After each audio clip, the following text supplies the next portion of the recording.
বাংলাদেশের চলমান পরিস্থিতিতে উদ্বেগ জানিয়ে স্টেট সেক্রেটারি অ্যান্টনি ব্লিনকেন বলেছেন, অবশ্যই বাংলাদেশকে গণতন্ত্রের মূলনীতির প্রতি শ্রদ্ধাশীল হতে হবে। শেখ হাসিনা দেশ ছেড়ে পালিয়ে যাওয়ার পর বাংলাদেশের চলমান সহিংস ঘটনায় উদ্বেগ জানিয়েছেন তিনি।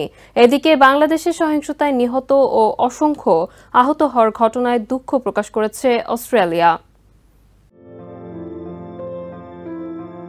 মধ্যপ্রাচ্য সংকট সহ বিভিন্ন বিষয় নিয়ে বৈঠক করেছেন secretary of state Antony Blinken, defence secretary Lloyd Austin, অস্ট্রেলিয়ার পররাষ্ট্রমন্ত্রী পেনি ইয়ং এবং অস্ট্রেলিয়ার deputy prime minister and defence minister Richard Marles. ম্যারিল্যান্ডের অ্যানাপোলিসে এই বৈঠকের পর যৌথ এক সম্মেলনে চলমান মধ্যপ্রাচ্য সংকট নিয়ে আমেরিকা ও অস্ট্রেলিয়ার অবস্থান তুলে ধরেন তারা। বৈঠকে অন্যান্য বিষয়ের পাশাপাশি সেক্রেটারি অফ স্টেট অ্যান্টনি ব্লিনকেনের কাছে বাংলাদেশের চলমান পরিস্থিতি সম্পর্কে জানতে চাওয়া হয়। ব্লিনকেন বলেন, বাংলাদেশকে অবশ্যই গণতন্ত্রের মূল নীতির প্রতি শ্রদ্ধাশীল হতে হবে। তিনি জানান, দেশটিতে অবশ্যই জনগণের ইচ্ছার প্রতিফলন দেখতে চায় America. With regard to Bangladesh, we're monitoring the situation very closely. বাংলাদেশের চলমান সংকট আমেরিকা গভীরভাবে পর্যবেক্ষণ করছে জানিয়ে সেক্রেটারি ব্লিনকেন বলেন, অবশ্যই দেশটিতে সংকট নিরসনে অন্তর্বর্তীকালীন সরকারকে গণতন্ত্রের পথেই হাঁটতে হবে। Need to uphold the rule of law, need to reflect the will of the people.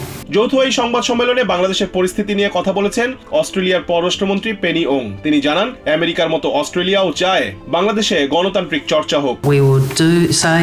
We call on all parties to cease violence. কোটা সংস্কার আন্দোলন ঘিরে সহিংসতায় হতাহতের ঘটনায় দুঃখ প্রকাশ করে তিনি বলেন, সভ্য সমাজে এই ধরনের অনাকাঙ্ক্ষিত সহিংসতা কারোরই কাম্য নয়।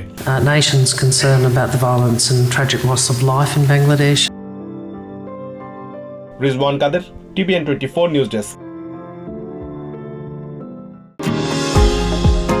নিউ ইয়র্ক থেকে সম্প্রচারিত TVN 24 টেলিভিশন বিশ্বজুড়ে বাঙালির কণ্ঠস্বর।